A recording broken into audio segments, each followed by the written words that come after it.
Buongiorno carissime amiche e carissimi amici di RPL, un cordiale buongiorno da Antonio Verna, buon mercoledì 29 maggio, il solito numero vi ricordo per intervenire in diretta che è lo 0266 20 35 29, poi vi ricordo anche il numero WhatsApp che è il 346 64 277 56. Guardiamo le ultime notizie che ci giungono dalle agenzie di stampa. Il vice premier Di Maio dice: chiedo voto su Rousseau sul mio ruolo, se c'è qualcosa da cambiare nel movimento lo faremo. In questi anni ci ho sempre messo la faccia, credo di aver onorato sempre i miei doveri, ha scritto il vice premier sul blog delle stelle. Incontro tra il premier Conte e il ministro Salvini a Palazzo Chigi, riunione nella sede del governo, un incontro tra il premier Giuseppe Conte e il vice premier Matteo Salvini è in corso in questi ultimi minuti a Palazzo Chigi. Il ministro dell'Ambiente Costa dice incendi rifiuti ogni 3 giorni, è un rischio di emergenza nazionale. In un anno ci sono stati 262 incendi, uno ogni 3 giorni, di questi 165 in aree per il deposito dei rifiuti. E così il ministro dell'Ambiente Sergio Costa in audizione in Commissione Ecomafie parla dei roghi di rifiuti definendo il fenomeno come un rischio di emergenza nazionale. Altra notizia, indagato Palamara per corruzione, vicenda legata al rinnovo delle cariche per la Procura di Roma, l'ex presidente dell'Associazione Nazionale Magistrati, Luca Palamara, è indagato per ipotesi di corruzione a Perugia. Lo scrivono La Repubblica e il Corriere della Sera. La vicenda sarebbe legata a quella di Fabrizio Centofanti, ex capo delle relazioni istituzionali di Francesco Bellavista Caltagirone, e già arrestato per frode fiscale. L'inchiesta si inserisce nelle vicende sul rinnovo della carica di procuratore capo di Roma sul tavolo del CSM dopo l'addio di Giuseppe Pignatone. Palamara non è in corsa per il posto di procuratore, ma per quello di aggiunto. Saluto Giulio Carnelli al di là del vetro che mi dà l'ok, perché in collegamento telefonico con noi abbiamo ormai un amico di RPL, abbiamo Pietro De Leo, giornalista del Tempo. Buongiorno Pietro. Buongiorno a te, buongiorno agli ascoltatori. Allora Pietro, hai sentito, abbiamo aperto la nostra trasmissione con la notizia del vice premier Di Maio che chiede un voto sulla piattaforma Rousseau sul suo ruolo politico. Allora, tu che ne pensi di questa decisione del vice premier Di Maio? E poi commentiamo queste che sono state i risultati delle elezioni europee con il trionfo della Lega. Prego Pietro. Ma io penso una cosa, che chiaramente questo del santuario di Rousseau, che è una sorta di oracolo della democrazia diretta, fa parte dell'antologia del racconto politico dei 5 Stelle, quindi che ogni tanto riemerga come una sorta di risolutore di tutte le diatribe interne, ormai fa parte del gioco. Però probabilmente se Di Maio deve prendere una decisione su se stesso, basterebbe il risultato elettorale delle europee, che è stato molto esplicito, molto chiaro, e non so se in realtà ha bisogno di appelli, insomma, che ci si appelli a questo grandissimo questa grande entità della rete, no? dell'algoritmo per risolvere le controversie interne, mi sembra un po' un abdicare a delle scelte politiche che invece probabilmente andrebbero assunte. È chiaro, insomma, il popolo ha parlato già alle urne, il progetto di Di Maio evidentemente non ha convinto, la campagna elettorale per come è stata condotta evidentemente non ha convinto, e non so di cos'altro ci sia bisogno per assumere eventuali decisioni. In un anno, se noi consideriamo il clou dell'esperienza politica del Movimento 5 Stelle a partire dal governo, no? Dal 2 giugno dell'anno scorso, quando è entrato in carica questo governo, in un anno Di Maio le ha provate tutte, perché all'inizio è stato molto filogovernativo, Poi nelle ultime settimane, anzi negli ultimi mesi, da quando ha cominciato ad avere dei risultati non lusinghieri alle regionali, ha cominciato a battere contro Salvini, a tirar fuori, a far suo anche quel repertorio dell'antifascismo che fa parte della sinistra, e non ha funzionato. Insomma, Certo. non so cos'altro serve. Adesso Rousseau come entità risolutrice di tutti i mali, francamente mi sembra un po' eccessivo. Pietro, quindi se i votanti della piattaforma Rousseau decidessero il sì, Di Maio resterebbe ovviamente al suo posto. Se decidessero il no, cosa succederebbe? Se decidessero il no, poi lì si apre una grande partita all'interno del Movimento 5 Stelle. Già si vedono in queste ultime ore, anzi in queste ultime 48 ore, si vedono molte incursioni, molte sortite da Paragone agli altri esponenti della minoranza interna, che chiedono conto a Di Maio di questo suo triplice ruolo, no? Perché, anzi quadruplice, perché c'ha il ruolo del capo politico, il vice premier, ministro del lavoro e ministro dello sviluppo, insomma, ne chiedono conto. Probabilmente se Rousseau dovesse sancire il fischio d'inizio, si apre una partita molto molto molto complicata per la contendibilità del ruolo del capo politico, e quell'ala sinistra che finora è rimasta marginale probabilmente partirà all'assalto, e da qui inizia tutta un'altra storia. Certo. Però insomma era molto prevedibile che qualora il Movimento 5 Stelle non avesse superato quota 20, lo scenario interno avrebbe risentito di scossoni, di magari rivendicazioni a lungo ricacciate dentro e destinate ad esplodere, insomma, che una sorta di resa dei conti, e effettivamente sta succedendo questo, comincia quantomeno ad accadere. Poi magari sarà disinnescato, magari la ragion politica e la ragion governativa prevarranno, però in queste ore assistiamo a questo, francamente. Senti Pietro, facciamo appunto una fotografia dei risultati di queste elezioni europee. La Lega ha trionfato, ti chiedo secondo te quali sono i motivi di questo trionfo, e poi anche appunto gli altri partiti, oltre il Movimento 5 Stelle, ad esempio il PD, Forza Italia e Fratelli d'Italia. Dacci tu un commento, facci insomma una fotografia. Tu hai scritto sul Tempo, ti sei occupato di Forza Italia negli ultimi tuoi articoli. Prego, commenta tu, ecco. Allora, partiamo dalla Lega, che è stato il grande trionfatore, e questo trionfo ovviamente ha tutto il volto di Matteo Salvini, perché in queste ultime settimane lo scontro si è polarizzato su di lui, a partire ad esempio da tutto il mondo culturale della sinistra, a partire dai partiti della sinistra, e per non dimenticare anche una parte della Chiesa che lo ha di fatto flagellato per la sua rivendicazione della fede cattolica e l'ostentazione pubblica del crocifisso, in cui secondo me non c'è nulla di male, perché se un partito è identitario, l'identità italiana è fatta anche del cattolicesimo, quindi se uno dice io credo, io non ci vedo nulla di male. Comunque, a parte questo, la questione è molto semplice. Salvini e la Lega sono quei sono un leader e un partito che ancora riescono a esprimere il sentimento profondo della nazione, il sentimento profondo sociale, e che hanno interpretato meglio di tutti quella voglia di recupero di un'identità che è ancora persistente. In queste ultime settimane la grande domanda che si facevano, no, tutti quanti i commentatori mainstream, confidando probabilmente in un crollo della Lega, in un calo sostanzioso della Lega, era: ma l'immigrazione continuerà ad essere un argomento determinante presso l'elettorato, no? Presso la gente? Ma il problema dell'immigrazione è un problema che durerà da qui ai prossimi decenni, perché comunque ha a che fare con la demografia, ha a che fare con quello che accade in Africa. Quindi pensare che che l'immigrazione si risolva in una percentuale di sbarchi mese più, mese meno, è da folli. Ed è questo che, secondo me, rende il progetto di Matteo Salvini un progetto destinato a durare nel tempo e ad avere attualità per molto molto tempo, perché ha a che fare con una roba epocale, una roba enorme.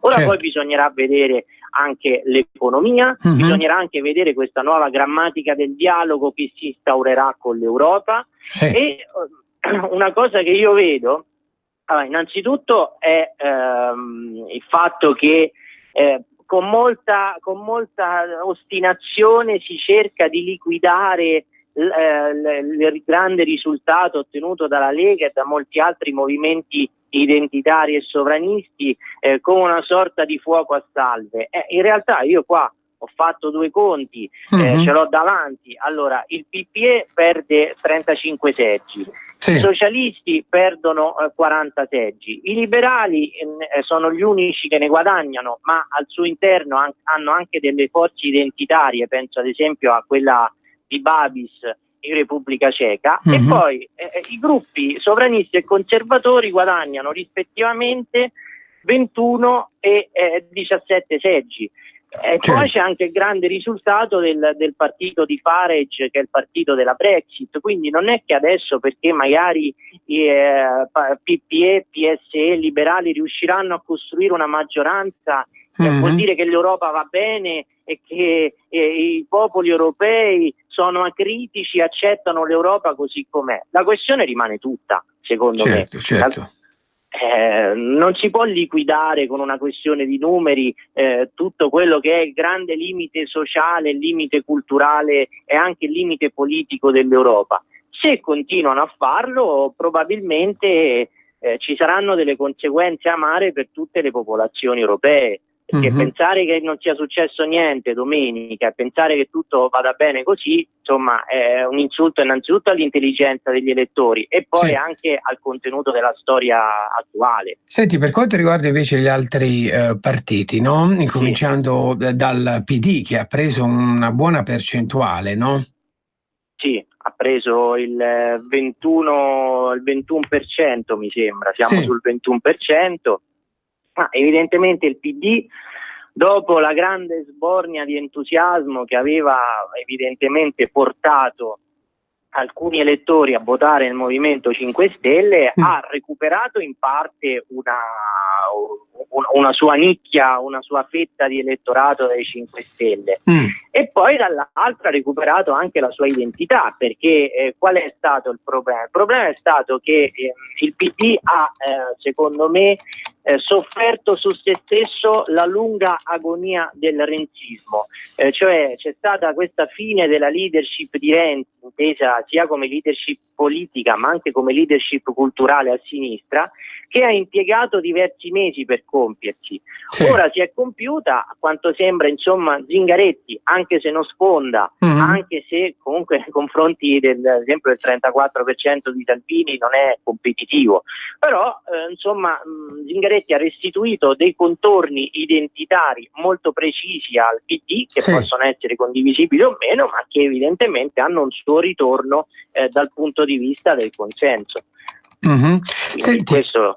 invece proprio per quanto riguarda Forza Italia, tu hai scritto appunto degli articoli, cosa hai osservato, no? In questo partito?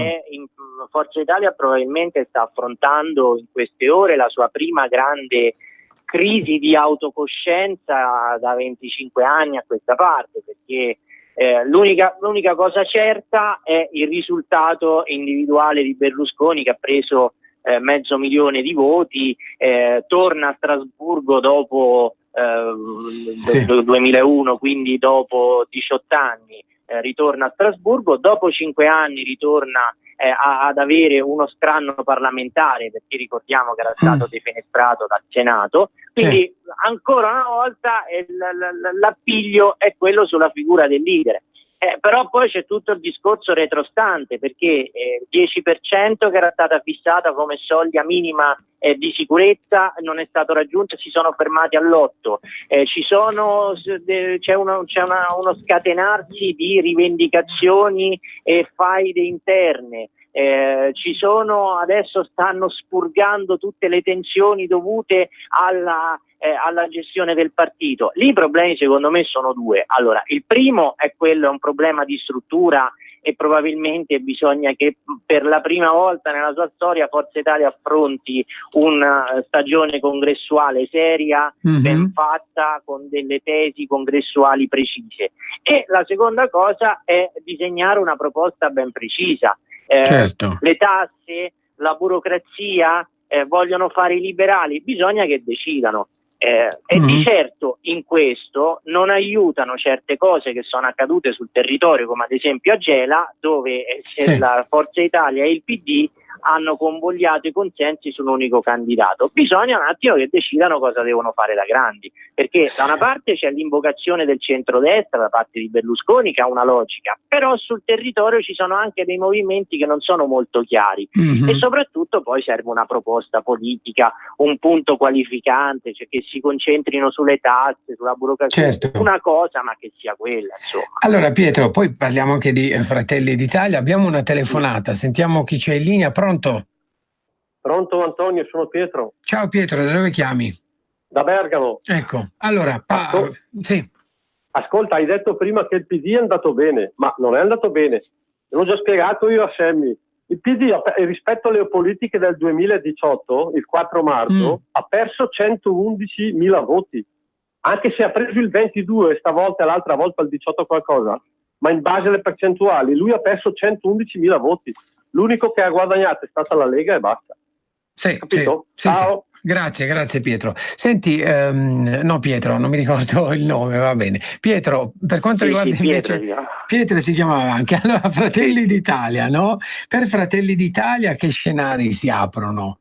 Ma Fratelli d'Italia c'è questo scenario del progetto di Giorgia Meloni, che ha cominciato ad esporre ad Atreju l'altra volta, l'ultima edizione a settembre, in base a cui lei sta cercando di spostare un po' quella che era una identità politica molto ritagliata a destra, una destra post-novecentesca, sta spostando questa identità verso l'area moderata, per cercare di mettere in piedi una forza conservatrice che sia la seconda gamba di un progetto sovranista assieme a Matteo Salvini. Questo almeno nelle sue intenzioni. Diciamo che stando alle percentuali delle europee, la scommessa al momento le ha dato ragione poi anche per un fatto molto preciso, cioè che sta attirando in questo progetto anche degli esponenti di Forza Italia. Non è un mistero che Giovanni Toti sia molto interessato alla cosa. Toti ha sempre detto che avrebbe votato Berlusconi come preferenza, però era presente alla conferenza programmatica di Torino, è stato presente a degli eventi di un candidato di Fratelli d'Italia, tra l'altro anche lui ex azzurro, Antoniozzi, qui nel Lazio. Quindi c'è un qualcosa che si muove. Poi insomma anche nelle ultime ore Toti ha detto che sta pensando ad un nuovo movimento entro l'estate.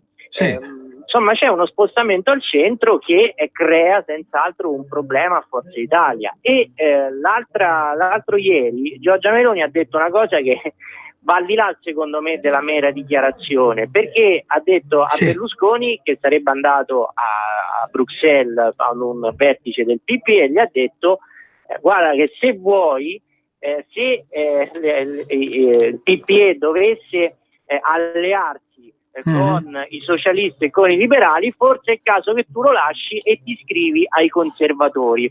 Ora, più che una provocazione, quello a me è sembrato un vero e proprio segnale politico di assalto al suo elettorato, all'elettorato di Forza Italia, che non può riconoscersi in questo grande nazareno europeo che probabilmente purtroppo si va delineando in queste ore. Pietro, comunque il ministro Salvini dice difendo il buon operato di Luigi Di Maio, poi ieri in una trasmissione televisiva alla domanda se vuole una maggioranza anche con Fratelli d'Italia dice non mi piacciono i giochi di palazzo, chi cambia per convenienza. Quindi il ministro Salvini è deciso a continuare questa esperienza di governo, a quanto pare. A quanto pare sì, e tra l'altro lui l'ha sempre detto, c'è un contratto, dato il mio assenso al contratto, ci riferiamo chiaramente al contratto di governo dello scorso anno, e è una prova di responsabilità il non far sì che il grande risultato di domenica diventi un pretesto per rompere immediatamente.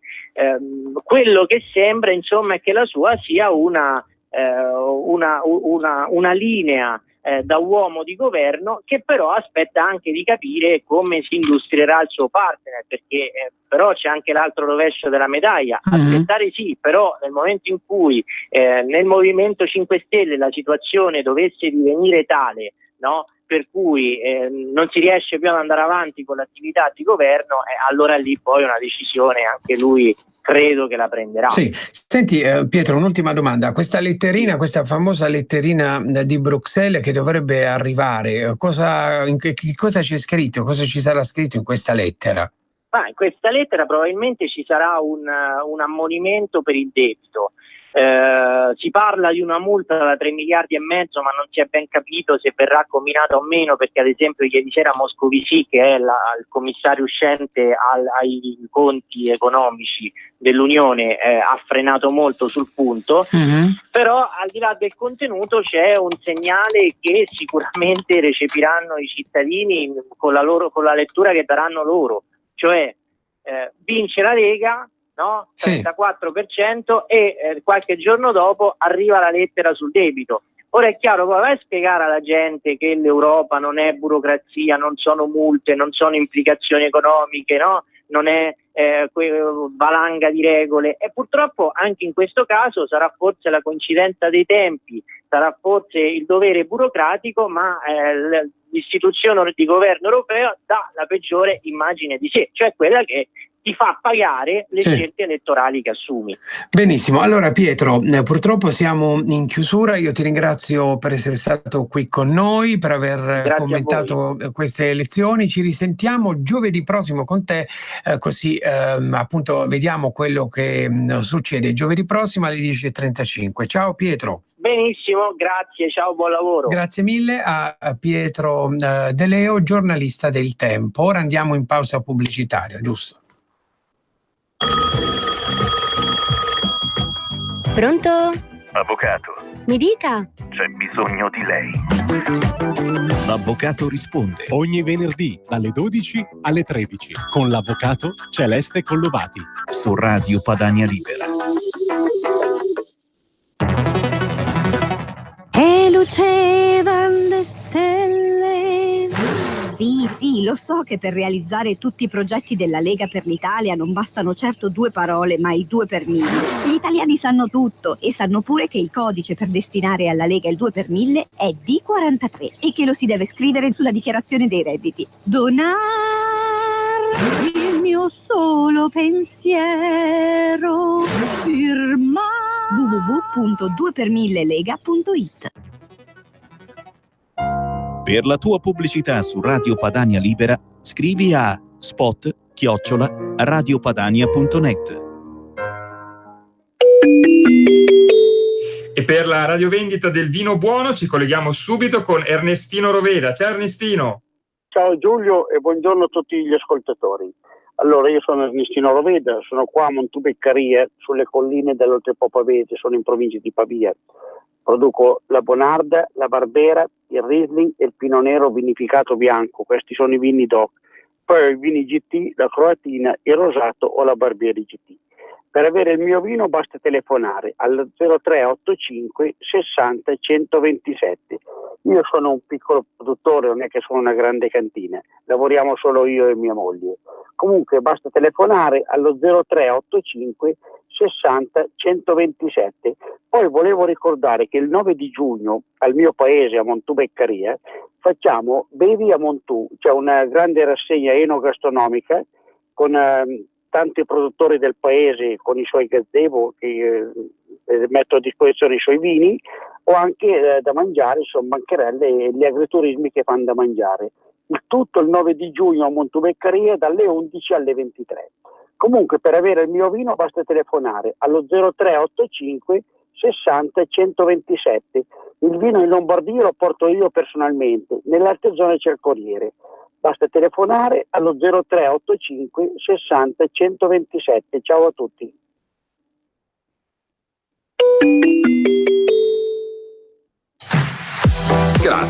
Grazie da tutta la squadra. Grazie Italia. Useremo bene la vostra fiducia. Primo partito in Italia, si cambia in Europa. Grazie da tutta la squadra.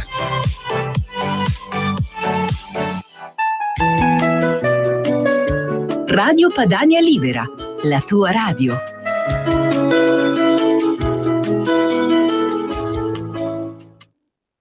Rieccoci carissimi amici di RPL, vi ricordo il numero per intervenire in diretta che è lo 0266 20 35 29 e anche il numero WhatsApp che è il 346 64 277 56.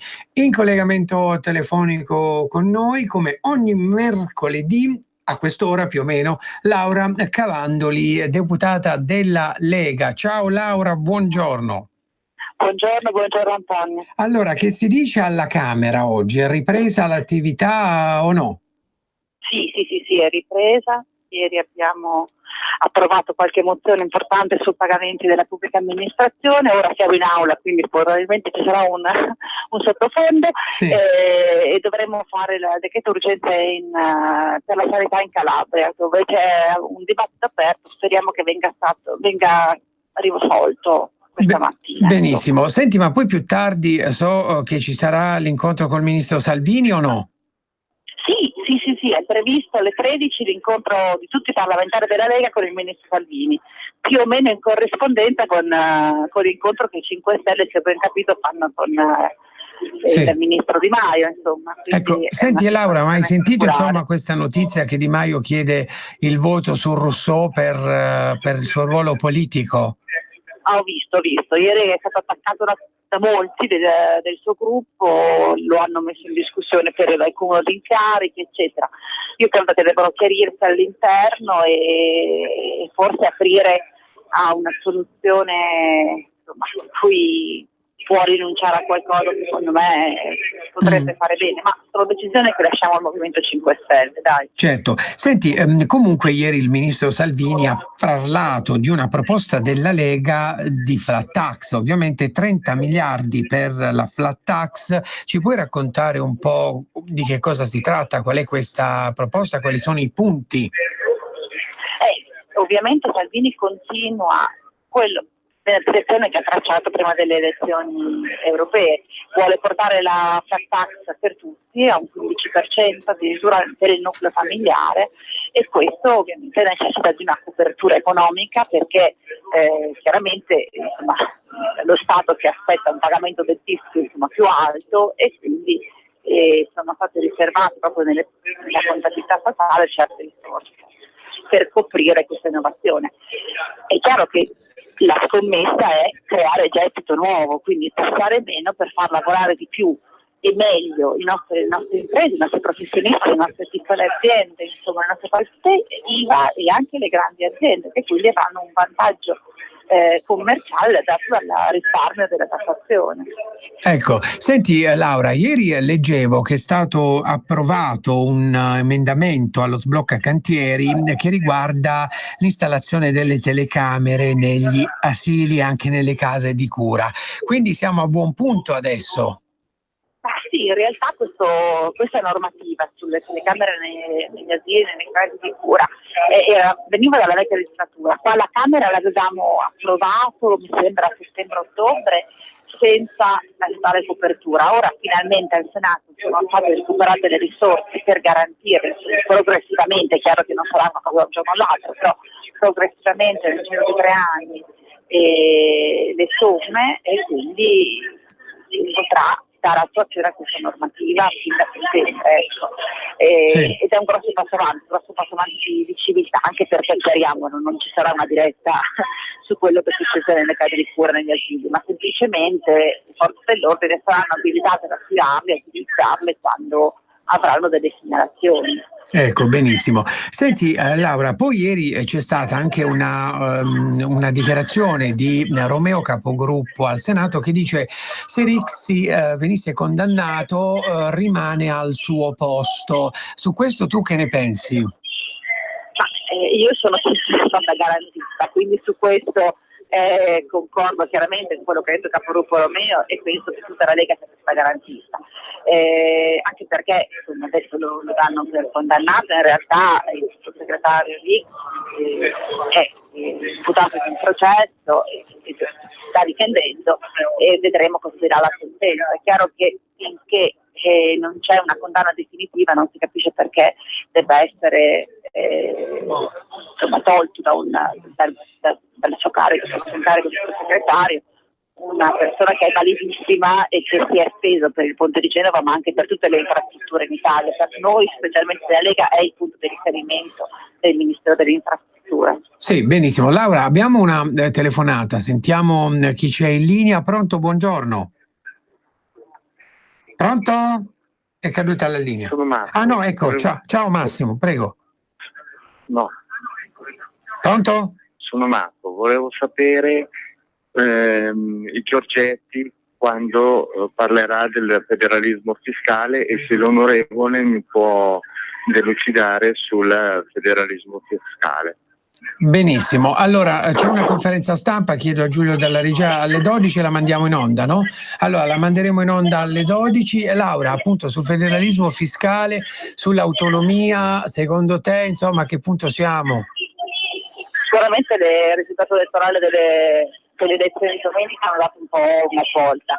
Ieri la ministra Stefani era in audizione proprio alla una bicamerale in cui spiegava come è stato mal visto la proposta che era stata fatta. Non si va a penalizzare il sud contro il nord, ma questo è un concetto che facciamo veramente fatica a spiegare a chi si è messo a prioristicamente contro questa nostra richiesta dell'autonomia delle regioni, perché l'autonomia delle regioni serve per creare miglioramenti, per fare le best practice, insomma, che possono essere estese da una regione all'altra. Sì. E quindi migliorare quella che è la burocrazia, l'ordinamento e il servizio delle altre regioni. Un effetto trainante del meglio, è una cosa che noi puntiamo e la Lega spera che possa proseguire rapidamente. Noi speriamo entro l'anno per portare all'approvazione. Sì, senti Laura, commentiamo un po' queste elezioni europee, questi risultati, anche le elezioni amministrative e nella tua Emilia Romagna,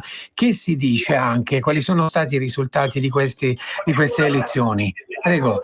Dunque, dal punto di vista della Lega alle elezioni europee è un successo incredibile. L'Emilia Romagna è trazione leghista, attualmente è il primo partito della Lega nella mia provincia, ma soprattutto nel mio comune. La Lega è oltre il 31%, quindi siamo in vantaggio su tutti i fronti. Ci sono province che sono rimaste rosse come Reggio Emilia e Bologna, però a livello globale la Lega è il primo partito. Sì. Una cosa impensabile, diciamo, soprattutto perché si va a elezioni in regione e si andrà questo inverno, sarà novembre, gennaio, febbraio, non lo sappiamo ancora, quindi questo inverno si potrà dare la svolta, quindi colorare di verde anche la regione di Romagna. Vedremo cosa succederà all'interno del centrodestra. Noi sicuramente esprimeremo un ottimo candidato che noi vorremmo essere della Lega proprio per dare un segnale forte anche ai cittadini. Sì. Laura, non ti sentiamo più? Ecco, ti sentiamo a tratti, sentiamo appunto delle voci. Laura, tu ci senti? Io mi sento bene. Ecco, noi non ti sentivamo più. Dicevi appunto su queste elezioni in Emilia Romagna quali sono le novità? Allora, le novità sono che la Lega ha un potere fortissimo, quindi chiederemo un candidato della Lega come governatore, perché purtroppo nascerà questa coincidenza con le elezioni in Calabria e in Umbria, quindi sarà una trattativa probabilmente all'interno del centrodestra e vediamo che tutte queste, che noi siamo cittadini, vogliono un candidato della Lega, quindi anche l'Emilia Romagna vorremmo che fosse candidato della Lega, ecco. Ecco, senti Laura, ci salutiamo perché sentiamo appunto, hai ragione, sentiamo delle voci, ti lasciamo libera, insomma. Buona giornata e buon lavoro, Laura. Grazie, buon lavoro anche a voi. Grazie mille a Laura Cavandoli, deputata della Lega. Adesso sentiamo cosa ha detto il sottosegretario agli affari esteri Guglielmo Picchi per quanto riguarda questo storico risultato delle elezioni europee. Sentiamo. Un po' ritorna il tema della fotografia di Renzi, c'è questa leggenda, io poi non so se è vero, ma pare che Giorgetti abbia consigliato a tutti voi di tenere sulla scrivania la foto di Renzi. Ma io Renzi già me lo tenevo al liceo Dante a Firenze, quindi lo conosco ben bene, l'ho avuto presidente della provincia. Pure la foto non ce la potevo fare. Quindi non ho bisogno di tenere la foto. Noi abbiamo una regola molto semplice, tenere sempre piedi per terra, stare sempre in mezzo alla gente e in mezzo alla comunità. Questa è la forza della Lega. Salvini lo pratica tutti i giorni, ma è nel DNA della Lega, quindi non abbiamo grossi problemi. Vorrei solo dire che si può amplificare un messaggio, e Morisi lo fa benissimo, ma il messaggio deve esistere. Deve avere dei Salvini contenuti, come dice lo stesso questo è il fatto. Ora, la mia sensazione è che voi abbiate avuto un risultato oggettivamente spettacolare, proprio da osservatore, no? Uno dice siete partiti, non lo so, le altre europee. Se uno fa il confronto con le altre europee è imbarazzante la vittoria di Salvini. Ma anche se uno fa il confronto con le politiche, quindi oggettivamente una vittoria notevole, che però, e questo poi è il dato curioso, è una vittoria che vale moltissimo in casa e che forse non vale moltissimo in Europa, e si votava per le europee, nel senso che quanto questa forza che sicuramente Salvini ha preso nel suo paese conquistando un voto così alto in Europa, poi la può spendere sui tavoli europei. E quanto invece non diventa pericoloso, non diventa isolamento, questo intendo.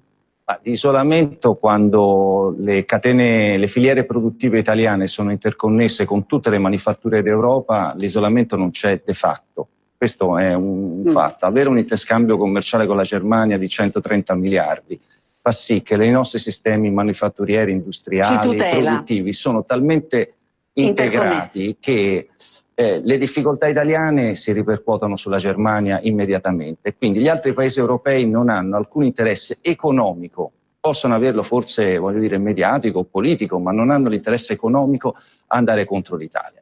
Io non vedo il quadro di isolamento dell'Italia, vedo anzi una possibile composizione della Commissione europea dove su 27 o 28 commissari almeno 10 o 12 siano di governi che hanno un approccio all'economia, un approccio all'immigrazione, un approccio identitario molto simile a quello italiano, per cui uscirà una Commissione europea, al di là di quello che si vuole raccontare all'opinione pubblica, molto più simile a quello che pensiamo noi, e in ogni caso... Ecco, abbiamo sentito il sottosegretario agli esteri Guglielmo Picchi parlare appunto di questo risultato trionfante della Lega a queste elezioni europee. Allora, in collegamento telefonico con noi in questo momento abbiamo Luca De Carlo, deputato di Fratelli d'Italia. Ciao Luca, buongiorno. Ciao Antonio, ciao. Allora, grazie mille per aver accettato il nostro invito. Allora Luca, come commentiamo i risultati di Fratelli d'Italia a queste elezioni europee e anche a queste elezioni amministrative? Oggi Giorgia Meloni ha scritto proprio pochi minuti fa: è un onore avere tra le file di Fratelli d'Italia il sindaco più giovane d'Italia. Si tratta di Michele Schiavi, sindaco di un piccolo comune in provincia di Bergamo. A te chiedo, tu sei stato rieletto sindaco, raccontaci un po'. Sì, io sono stato rieletto per la terza volta. Ecco, sindaco di Calalzo. In provincia di Belluno, sì. Ecco, benissimo. Allora, come commentiamo? Ma lo commentiamo, il dato dell'Europea va commentato in maniera molto, molto buona, nel senso noi siamo passati da un 4.2 a livello nazionale delle politiche di solo 13 mesi fa, siamo passati a una media nazionale del 6.5. È evidente che questo 2.3 è il miglior miglioramento, scusa il gioco di parole, secondo solo alla Lega. Quindi è evidente che i numeri sono totalmente differenti, ma è altrettanto vero che quello che era un partito che secondo qualcuno doveva sparire immediatamente, che non avrebbe raggiunto mai la soglia, è invece un partito che rappresenta l'unica destra vera e coerente, e oggi cresce perché è sempre stato appunto coerente, è su posizioni di destra da sempre, le esercita in Parlamento come sui territori in maniera assolutamente appunto ancora coerente, quindi la gente poi ne riconosce questo valore e ci vota. Non è facile, soprattutto in quelle aree dove la Lega l'ha fatta da padrone, è aumentato tantissimo, dico Belluno ma dico il Veneto. Noi abbiamo non solo ottenuto, ma siamo migliorati moltissimo, abbiamo fatto un 40% in più in certi casi rispetto alle politiche, quindi il dato è emblematico. È emblematica poi una cosa, che la gente continui a chiederci un governo Lega Fratelli d'Italia. Lo chiede a noi, lo chiede anche alla Lega, lo chiedono anche i militanti della Lega, che sono insoddisfatti di questa innaturale alleanza con i 5 Stelle. Oggi il pallino ce l'ha Matteo Salvini, che può decidere se continuare con questo governo oppure se dare al Paese quello che in realtà all'interno delle urne il Paese vuole. A chi dice che è vero che Lega e Fratelli d'Italia oggi non fanno il 50%, è perché non ha messo in conto che in un'ipotetica elezione politica laddove Lega e Fratelli d'Italia corra insieme, parte di quell'elettorato che si è disperso in altri partiti, come può essere Forza Italia, sicuramente convergerà sui 2 partiti che hanno la possibilità di governo. Ecco, benissimo. Io non ho benché minimo dubbio, spero non l'abbiano neanche i vertici della Lega e quanto prima possa dare a questo Paese veramente un governo che rispecchi poi la volontà del Paese, perché questo è il dato. Ecco, senti, avete incontrato Giorgia Meloni, insomma, vi siete scambiati gli auguri? Sì, ovviamente ci siamo scambiati subito, anche perché l'euforia ci aveva un po' preso subito. È evidente che questo per noi non è un punto d'arrivo, anzi è un punto di quel processo che abbiamo iniziato l'anno scorso, è un punto di partenza su cui costruire ancora di più, perché noi certamente non ci accontentiamo di questo, siamo felici, molto felici, perché, ripeto, per qualcuno dovevamo sparire, eravamo una percentuale insignificante. Oggi anche, vedi, mass media, le televisioni, i giornali cominciano anche nei nostri confronti ad avere un atteggiamento assolutamente differente. Abbiamo un leader che tira, che poco da fare, abbiamo come la Lega un paese che è ancora strutturato sul territorio, che non è solo il leader o il web, ma è militanza, tacchinaggio, volantinaggio, tutte quelle cose che abbiamo sempre fatto da tutta la vita. Quindi oggi siamo qualcosa di radicato nei territori. Lo dicono le singole performance che facciamo nelle varie province. Benissimo, senti Luca. Belluno, ad esempio, prego. 7,42 in provincia di Belluno, che è un dato, un punto superiore al dato nazionale, ma in tutto il Veneto stiamo sopra il dato nazionale. E questo è motivo per noi veneti di assoluto orgoglio, perché nel momento in cui, ripeto, la Lega è forte e cresce, noi non perdiamo nemmeno e anzi guadagniamo anche in quei posti dove la Lega è più forte. Questo è un segnale bellissimo. Benissimo. Senti Luca, per quanto riguarda invece la tua Commissione Agricoltura, se non sbaglio ieri c'è stato in audizione alla Camera il presidente dell'INPS Tridico, che ha parlato del caporalato e ha detto droni task force con forze dell'ordine, perché adesso inizia insomma la stagione estiva, no? La stagione dei migliori frutti. Tu che ne pensi?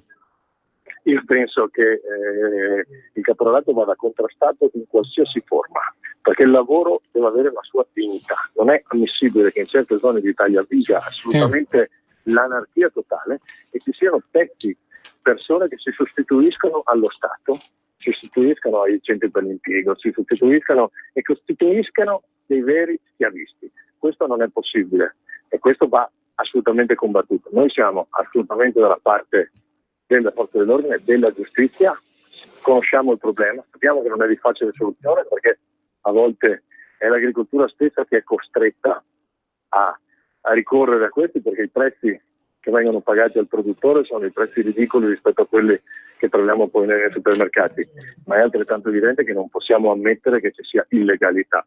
Va sostenuta l'agricoltura, ma va sostenuta attraverso la legalità e non certo attraverso il fatto di chiudere un occhio su situazioni come quelle del caporalato che ci fanno vergognare, perché io personalmente mi vergogno di questa situazione. Benissimo, allora Luca, noi ti lasciamo, ti ringraziamo per essere stato qui con noi questa mattina. Grazie a voi. Buon lavoro, buon proseguimento di giornata.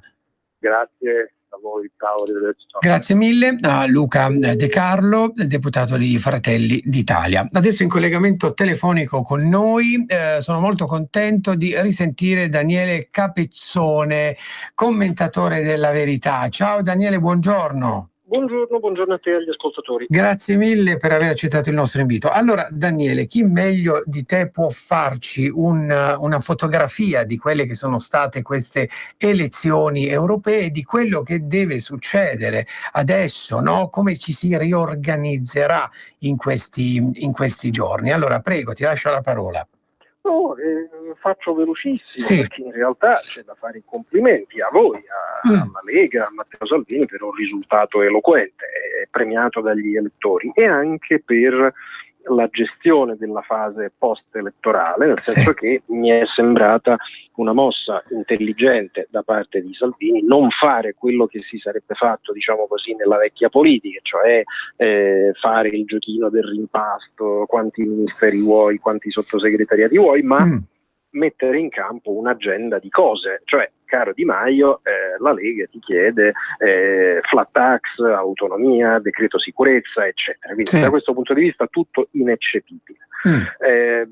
La mia personale opinione l'ho espressa allo stesso Salvini nel corso della diretta nella notte elettorale a Matrix da Nicola Porro, ponendogli una domanda che mi pare lui abbia raccolto con attenzione, e cioè, per evitare che da parte dei 5 Stelle parta una specie di strategia dilatoria, ok, ti diciamo sì, però non si sa quando, e nel frattempo passa giugno, nel frattempo passa luglio, nel frattempo passa agosto, nel frattempo non si sa, ecco, a mio personale avviso sarebbe il caso di fissare delle scadenze temporali, cioè dire che cosa deve accadere a giugno, che cosa deve accadere a luglio, che cosa deve accadere a settembre, su ciascuno di quei punti. Ecco, a mio avviso, se si fa questo, la Lega avrà ottime e meritate chance di vedere realizzati i punti del suo programma, e in ultima analisi gli stessi grillini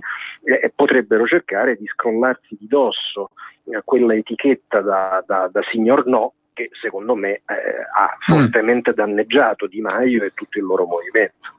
Certo, quindi tu dici insomma di mettere per iscritto, meglio chiaramente, i punti che si devono...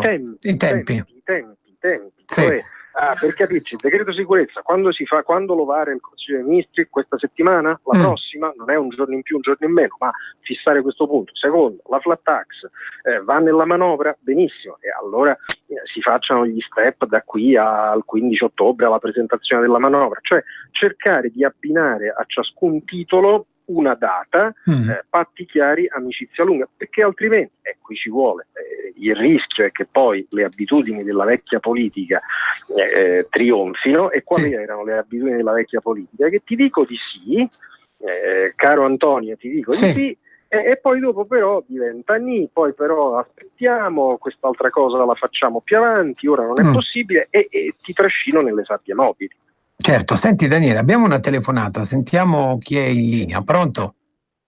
Sì, buongiorno. Buongiorno, chi è lei? No, sono Franco da Sesto, volevo interloquire con la Capezzone. Sì, l'ascolta. Buongiorno Capezzone. Buongiorno a lei.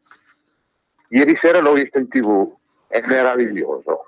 Lei è proprio il classico giornalista adatto quel giornale, La Verità. Perché le sue parole, quando la guardo in televisione, quando parla della politica, quando parla di quello che succede nell'Italia, nel mondo, dei burocrati, lei ha perfettamente ragione, l'ammiro molto. E quando va in televisione, se c'è un Mughin, un Landini, qualcuno che la vuole sopraffare, lei sopraffanga di più, voglio intendere, urli di più, perché lei è proprio adatto al giornale La Verità. Grazie per il servizio che fa. Benissimo. La ringrazio moltissimo. Io cerco di non urlare, ma magari di ragionare, e ogni tanto, anche cosa abbastanza rara nel dibattito pubblico italiano, di sorridere, perché si prendono tutti molto molto sul serio. A mio avviso mezzo, portare argomenti razionali e anche un sorriso può aiutare. E quindi ringrazio in modo speciale l'ascoltatore. C'è anche un altro ascoltatore che ci scrive: bravo Daniele Capezzone. Troppo buono. Daniele, abbiamo un'altra telefonata, sentiamo. Pronto? Chi è in linea? Pronto? Pronto? Pronto signora, chi è lei? Sì, buongiorno, sono Giusy di Varese. Ecco, Giusy. Saluto anche il vostro ospite, che è veramente una persona eccezionale. Io volevo parlare di questo momento delicato in cui i 5 Stelle chissà cosa stanno complottando, perché dietro di loro, ormai ne sono convinta, ci sono i Rothschild, i Soros, i Rockefeller, eccetera, eccetera. Basta passare e vedere questo dottor Fioramonti, che è sempre stato il consigliere economico di Di Maio, sì, che è quello che ha creato la teoria della decrescita felice. E il loro no a tutte le cose corrisponde proprio a questo. Vogliono farci decrescere, diciamo, per poter permettere poi all'Europa e a tutti questi che stanno dietro ai grillini, dove ormai sono sicurissime, perché c'è anche una foto di Di Maio mentre pranzava con i membri della Trilaterale, quindi sono stati molto bravi a mimetizzare il tutto, però se uno cerca bene in internet le cose le trova. Sì. Non so, vorrebbero far cadere la Lega per farla accusare di non fare niente, per cui la lettera che arriverà ci martellerà, farà salire lo spread e darà la colpa a noi. Quindi molta attenzione con questo gruppo. Va bene. Daniele, vuoi commentare velocemente? Ringrazio la signora. Io non sono molto incline, diciamo, alle dietrologie, alle letture, altri direbbero complottistiche. Io mi attengo a quello che accade davanti la scena, non vado dietro la scena. Dico, certamente i 5 Stelle hanno secondo me sbagliato tutto negli ultimi 2 mesi, perché scegliere solo di sparare a palle incatenate contro il loro alleato non mi sembra una buona tattica. E adesso che possono fare? Hanno 3 cose da fare. Una, capisco, sarebbe auspicabile per voi, ma è un po' difficile, cioè che Di Maio dica solo sì alle proposte di Salvini. Questo è obiettivamente difficile. Sì. La seconda ipotesi è quella che gli suggerisce il Fatto Quotidiano, e cioè sostanzialmente, politicamente parlando, caricarsi di cinture esplosive, farsi esplodere e mandare tutto all'aria, e anche questa non mi sembra una buona idea. Se avessero lucidità, a mio personale avviso, i 5 Stelle farebbero una cosa, e cioè direbbero sì alle proposte di Salvini, cercherebbero di integrarle con altre loro proposte. Ok, facciamo, caro Salvini, le 3 cose che ci proponi tu e te ne proponiamo anche noi 2, possibilmente però che siano cose ragionevoli. Se invece le uniche proposte sono impiccare un viceministro, fucilare un sottosegretario, capite bene che questo non funziona molto. Ecco, senti Daniele, ma il voto su Rousseau che chiede Di Maio domani, no? Che cosa diranno gli elettori secondo te? Ma da un lato, diciamo, va comunque bene il meccanismo di un leader che dice ok, mi attaccate, mi sottometto a una votazione. Scenario 1 lo bocciano, mi pare difficile, mi pare più probabile lo scenario 2, che lui usi questa votazione per dire avete visto, mi hanno confermato, il sacro blog mi conferma. Quindi diciamo è un modo, se le cose gli andranno bene in questa votazione, per paralizzare l'azione di chi lo ha attaccato, Paragone, gli altri eccetera. Certo, però francamente questi sono tutti tatticismi interni.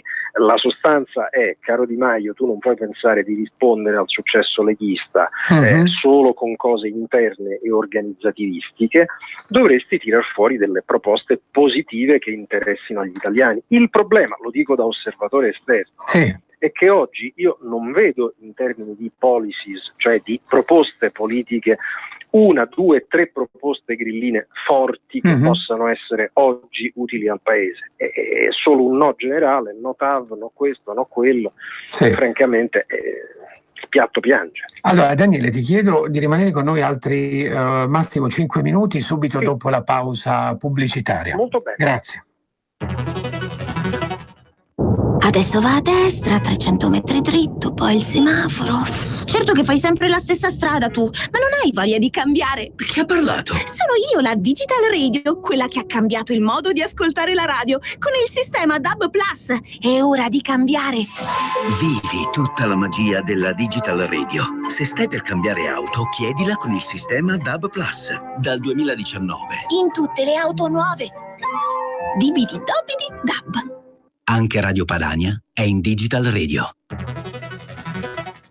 Messaggio per tutti gli imprenditori, gli artigiani, i commercianti, i liberi professionisti. Hai un'attività? Dei prodotti da promuovere? Prova la pubblicità sulla nostra radio. Radio Padania ha preparato per te una grande promozione per aiutarti a sostenere la tua attività a tariffe davvero straordinarie.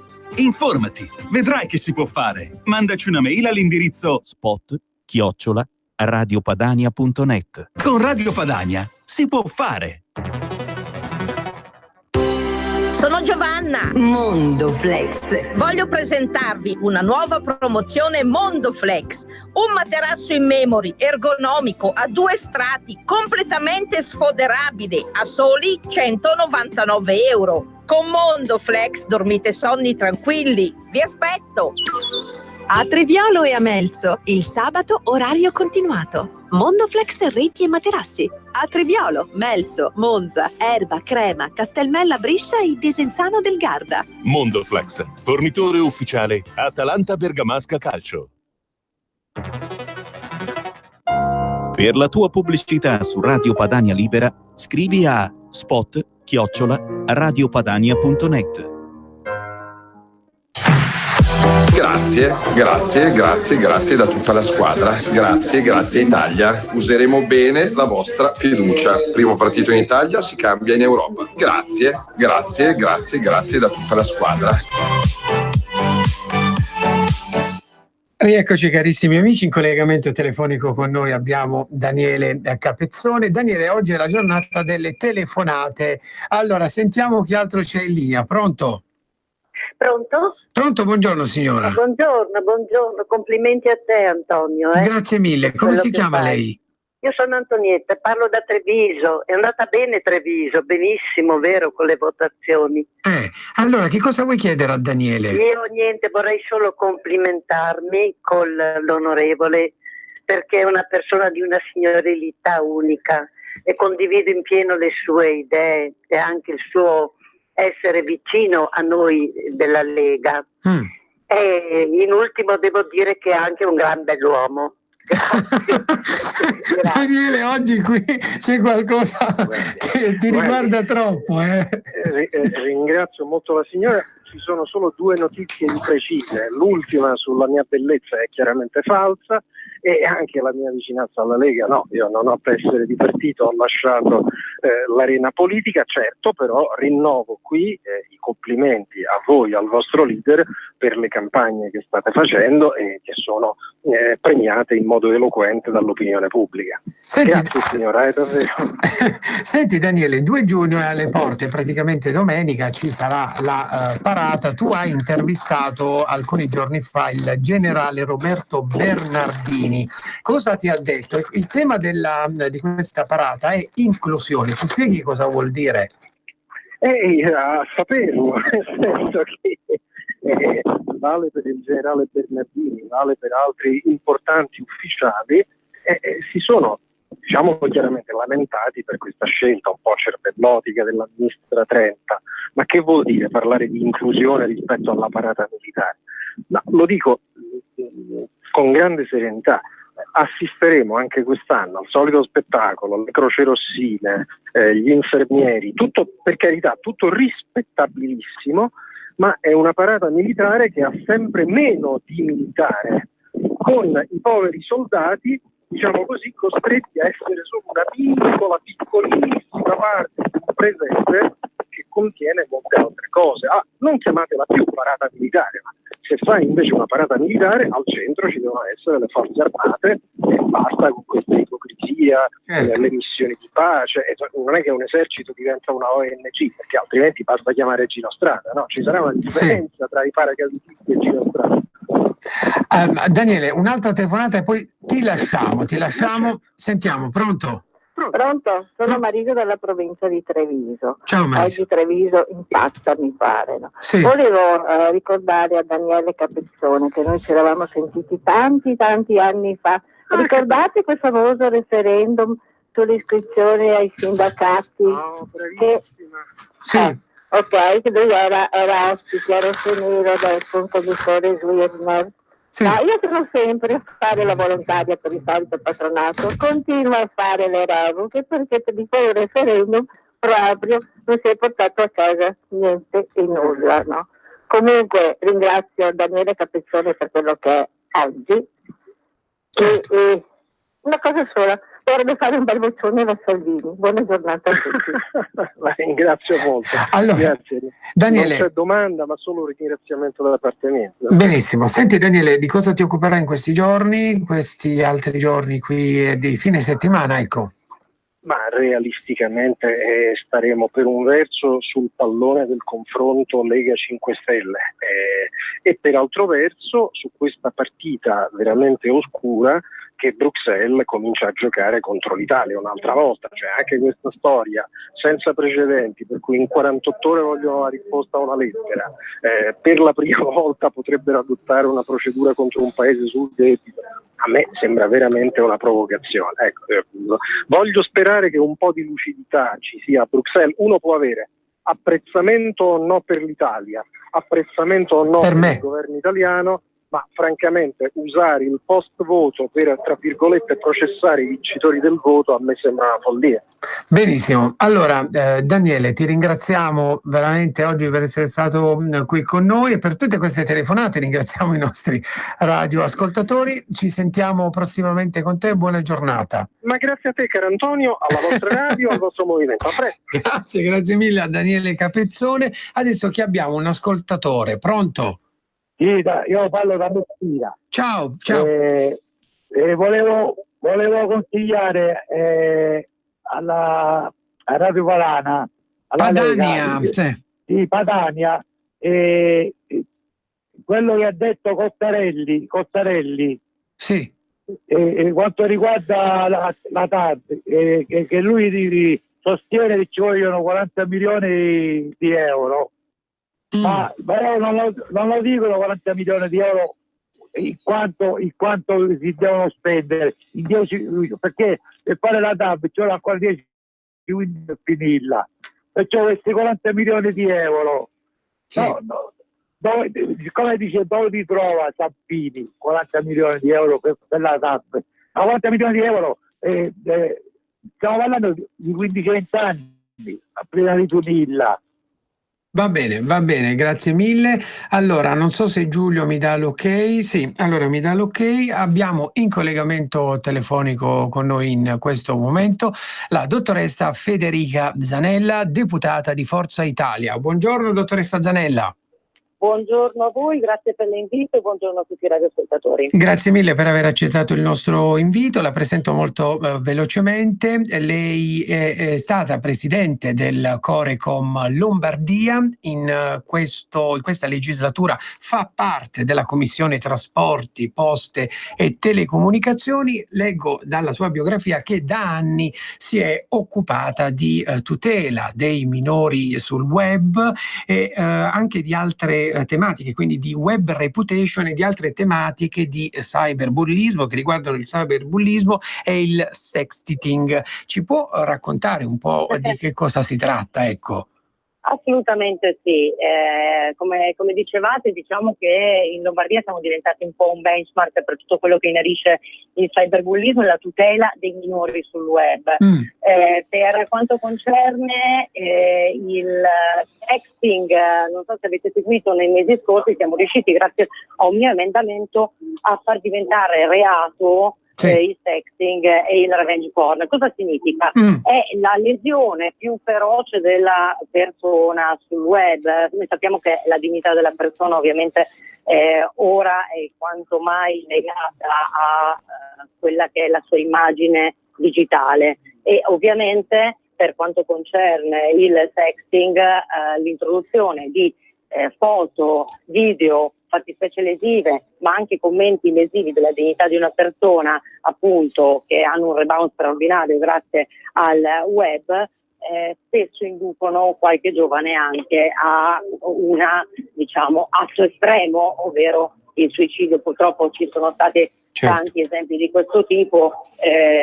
La famosa Carolina Picchio, che ha dato il via alla legge sul cyberbullismo, ne è il primo esempio, perché il giovane non regge la vergogna di questa offesa, che pensa di non riuscire a sanare in tutta la vita. E cosa significa? Prendersi cura della persona sul web è stato una mia mission, perché io molto spesso sono venuta a contatto con situazioni drammatiche che scusate, perché nel frattempo stiamo votando e ero rientrata in aula. Sì, non si preoccupi. Siamo venuti a contatto con delle situazioni drammatiche, con genitori che venivano da noi in Lombardia, dove io avevo attivato uno sportello Web Reputation che proprio rimuoveva queste fattispecie lesive, quindi togliendo alla radice il problema, appunto, che venivano da me dicendo che il giovane era sull'orlo del suicidio e non sapeva come venirne fuori. Questo vale per il sexting, ovvero per immagini, diciamo, osè, ma questo vale anche per i ragazzini bullizzati che venivano ripresi nell'atto del bullismo, diciamo, e ovviamente con il rebound digitale del video che girava tra i compagni, ma non solo, cambiavano completamente la loro vita fino appunto a pensare all'atto estremo. Per anni mi sono occupata di questo, come dicevate, me ne sono occupata come presidente del Core, come attivando questo sportello Web Reputation che era unico in Europa, grazie ovviamente a tutto quello che è stato fatto in Regione Lombardia con il Consiglio regionale lombardo e quant'altro, e qua sto mutuando un po' appunto la mia attività in merito, e appunto abbiamo 2 nuove fattispecie di reato quando passerà il codice rosso sulla violenza sulle donne, quindi al Senato in seconda lettura. Avremo 2 nuovi reati come il sexting e il revenge porn. Spiego: il revenge porn è il sexting, ovvero l'inserimento, l'introduzione di immagini o foto lesive per vendetta, revenge, spesso da parte di chi era sentimentalmente legato prima alla vittima e che vuole quindi punirla. Quindi con quello c'è anche un aggravio. Mettendo 2 nuovi reati, secondo noi la deterrenza è forte, e io sono molto fiera che dopo aver combattuto per anni diciamo al di fuori delle aule parlamentari perché venisse posta questa legge, venissero create queste nuove fattispecie di reato, appena c'è stata possibilità abbiamo trovato un veicolo legislativo che dà risposta immediata ai cittadini.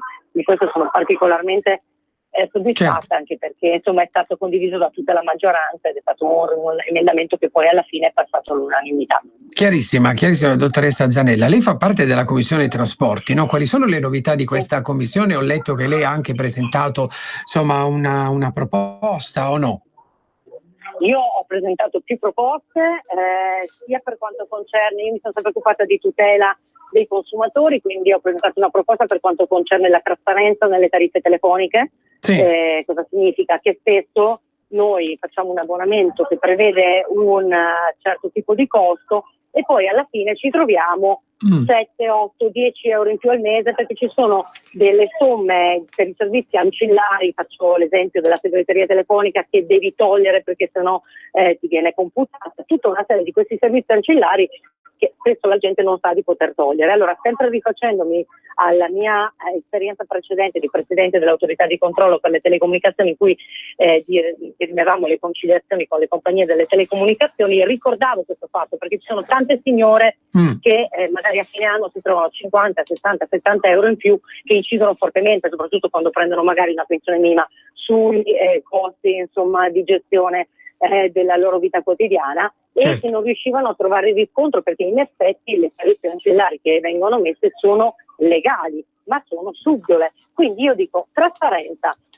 Tu mi dici che un abbonamento me lo dai a 29,90, deve esserci tutto quello che c'è. Poi io, se voglio, aggiungo altro. Un po' il concetto che è stato fatto per le low cost, in cui veniva chiesto di definire tutti i costi ab origine. Io credo che sia un principio di giustizia nei confronti dei consumatori, per cui io combatterò sempre anche ovviamente la battaglia sulla tutela siti web delle persone e va in questa direzione. Quindi io sui consumatori sono sempre molto attenta. Per esempio un'altra mia proposta, che in realtà è emendativa sul codice della strada, riguarda la durata minima del semaforo giallo. Certo.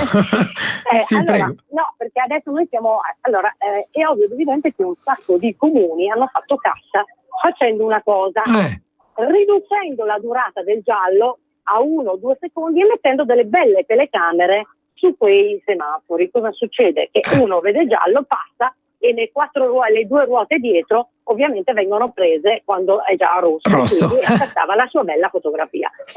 Questo è incivile. E quindi ho fatto una proposta, ma diciamo che sotto questo profilo sono sufficientemente combattiva, anche sotto molti altri, ma non vi sto a tediare. Però per quanto concerne le materie di mia competenza e di competenza della Commissione, io penso sempre che i cittadini assolutamente vadano tutelati. Ieri purtroppo è stata prorogata una nostra proposta di legge prima firma Baldelli, che io ho convintamente sottoscritto, anche per quanto concerne le divieti di sosta selvaggia. Cosa succede? Che le società, quei famosi gilet gialli, non quelli francesi, che girano in tutti i comuni d'Italia a dare multe a destra e a manca, multavano anche dei settori non di loro competenza. Loro devono multare i settori delimitati dalle strisce blu.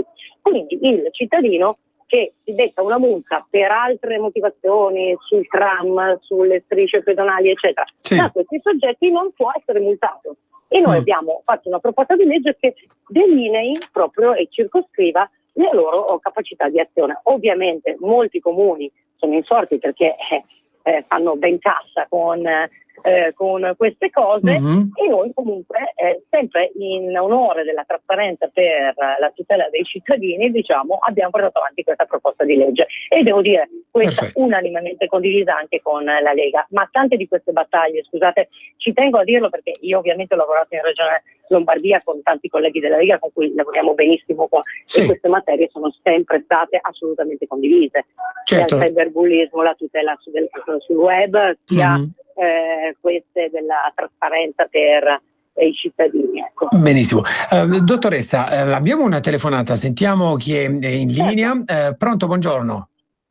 Pronto, buongiorno. Sì, io do ragione perfettamente al 100% e anche di più alla dottoressa. Sì. Però volevo dire una cosa che ho letto su internet pochi giorni fa, nessuno ne parla, però bisogna stare in guardia. Sì. Allora, i signori PD, il signor Berlusconi, il signor Gruppo Misto, i signori del 5 Stelle si sono riuniti insieme, hanno fatto una cena, così c'era su internet, in modo da cercare di annullare, di vanificare completamente la vittoria di Salvini, la quale non va giù a nessuno, quindi conviene che Salvini stia molto ma molto in guardia, soprattutto verso Berlusconi, già gliel'hanno detto. Va bene. Allora, posso rispondere? Sì, infatti, dottoressa, volevo chiederle appunto delle opinioni di questi risultati, di queste elezioni europee, anche per quanto riguarda Forza Italia. Ecco. Per rispondere fortemente, devo dire con decisione, alla signora, purtroppo di fake news ne sono state diffuse molte, come soprattutto quelle che ci hanno ragguagliati al PD e quant'altro. Io esprimo una mia opinione personale, ma vi assicuro che è condivisa da molti colleghi. Io sono eletta in un collegio uninominale, quindi io sono eletta con i voti di tutti i 4 partiti che si sono presentati agli elettori di centrodestra con un programma comune, e tutto quello che la Lega porta avanti e vuole portare avanti adesso, quindi dalla flat tax alle autonomie alla sicurezza, che era condiviso nel programma, per me è sacrosanto. Purtroppo uno dei giochi che è stato fatto sul fake news, figurati se noi ci siamo mai riuniti col 5 Stelle a Borro, ma io adesso non so se qualche esponente si è incontrato col PD, però io vi assicuro che cose ufficiali non ce ne sono state, nessuno occhieggia al PD, noi siamo fermamente nel centrodestra e riteniamo invece che proprio per questo polo che si sta imponendo, mi sembra che i cittadini abbiano espresso favore per il centrodestra tout court, perché con i voti di Fratelli d'Italia, Lega e Forza Italia noi andremo ampiamente al governo senza nessun tipo di problema. Credo che gli elettori ci abbiano fatto capire che il centrodestra è importante. Io credo che, visto che insomma un po' si sta spostando verso destra, inevitabilmente il baricentro di questa nuova maggioranza che la Meloni vuole con l'esclusione di Forza Italia. Io credo che invece si vinca fortemente in Italia anche con un centro moderato centro-destra. Ecco, io sinceramente centro-sinistra io non guardo, ecco, io sono un componente di Forza Italia, se qualcuno mi dice di guardare al PD, francamente con tutto l'affetto, io rendo conto alla faccia che ho messo davanti ai cittadini e agli impegni che ho preso per portare avanti un programma comune di centrodestra. Benissimo. Dottoressa, lei che è giornalista, è stata anche conduttrice di trasmissioni di informazione, che ne pensa della questione radio radicale, no? In questi giorni si sta... Io ho fortemente combattuto. Fortemente combattuto, sono più volte intervenuta in aula, l'ho fatto sui social e quant'altro. Io da sempre, come presidente del Corecom prima e ora come parlamentare, tutelo le libere voci. Sono sacrosante. Purtroppo una parte determinante della maggioranza, che è quella dei 5 Stelle, tende a imbavagliare queste libere voci. È inutile. Il sottosegretario Clini lo ha denunciato più volte, ha anche minacciato i giornali come Libero di togliere. Allora, secondo me i fondi all'editoria per garantire la realtà, ma come io ho lavorato molto con le televisioni locali, quindi anche la possibile sopravvivenza di alcune realtà locali che sono determinanti per dare un servizio reale e concreto al territorio. Non stiamo parlando di contributi a pioggia di chi all'epoca si manteneva la pizzeria con la piccola televisione, stiamo parlando di contributi che tengono vive libere voci, autonome dal potere e quant'altro. Come siete voi? Onestamente io ho sempre apprezzato Morelli, che adesso è presidente della sua commissione. E mi è sempre molto piaciuta la vostra attività per come la svolgete e voi come Radio Radicale deve continuare assolutamente a trasmettere. Ricordiamo che Radio Radicale trasmette i lavori parlamentari storicamente, è sempre stata una voce diciamo super parte, è ovvio che nasceva con Pannella eccetera, ma riporta le voci di tutto e secondo me è fondamentale, si espressa persino oggi, che fino a un bando deve continuare il suo lavoro. Radio Radicale. Io credo che solo una formazione illiberale come il Movimento 5 Stelle possa pensare di imbavagliare la libera informazione, che peraltro, scusate, anche da giornalista è garantita dalla Costituzione. A me vengono i brividi, a me vengono i brividi solo pensarlo, quindi io combatterò sempre perché le libere voci si possano esprimere e perché no, perché i contributi all'editoria per quelle che non riescono a sopravvivere, perché comunque i tempi sono grandi, vengano mantenuti in modo sensato, fatto bene, ma non è che come pensano di fare loro si sposta sul digitale perché magari ne fruisce qualche piattaforma di loro stretta conoscenza a cui versano anche 600 o 300 euro al mese. Ecco. Io credo che l'editoria, carta, radio, TV locali sia fondamentale, la libertà di stampa, ed è giusto che i cittadini si possano informare liberamente attraverso più media possibili. Perfetto. Dottoressa, di che cosa si sta discutendo in questo momento alla Camera? Si sta votando su che cosa? Il decreto sanità in Calabria. Ecco, benissimo. Ma in realtà appunto ci sono una serie di emendamenti, ma qua c'è per fortuna stanno intervenendo molto. Avevo fatto una sortita in aula perché c'era il voto, io cerco di essere presente il più possibile, ho più del 95% di presenza e credo che la nostra funzione sia fondamentale. Benissimo. Noi cerchiamo di svolgere sia nel nostro ruolo di opposizione sia di sostegno a quelle che possono essere misure di centrodestra, il nostro ruolo sempre pedissequamente. Io sono sempre in commissione e credo che sia importante perché dobbiamo dare risposte continue ai cittadini, concrete e tangibili. Allora, dottoressa Zanella, grazie mille per essere stata qui con noi ospite questa mattina. Ci risentiamo prossimamente in radio. Buona giornata e buon lavoro. Grazie a voi per l'ospitalità, buon lavoro a voi. Grazie. Buon lavoro, grazie mille alla dottoressa Federica Zanella, deputata di Forza Italia. Allora, adesso ascoltiamo l'intervento di Claudio Borghi, presidente della Commissione Bilancio alla Camera di questa mattina, di ieri sera, e poi alle 12 sentiamo il sottosegretario alla Presidenza del Consiglio Giorgetti che parla di federalismo fiscale. Grazie a tutti per averci seguito, ci risentiamo puntuali domani mattina alle 10:35. a Via Bellerio stanotte con i giornali riportano con Giorgetti, Fontana, Calderoli e Bussetti. C'era qualcun altro? Non per farmi gli affari vostri, ma così una nota di... Sì, eravamo in tanti. Di cronaca. Va bene, contento? Ma va? Ma veda lei. No, peraltro mi ricordavo che alle elezioni del 4 marzo e il 5 marzo c'era proprio lei, Borghi, a commentare i risultati del voto, per cui insomma ritorna a Gorale porta fortuna, Borghi.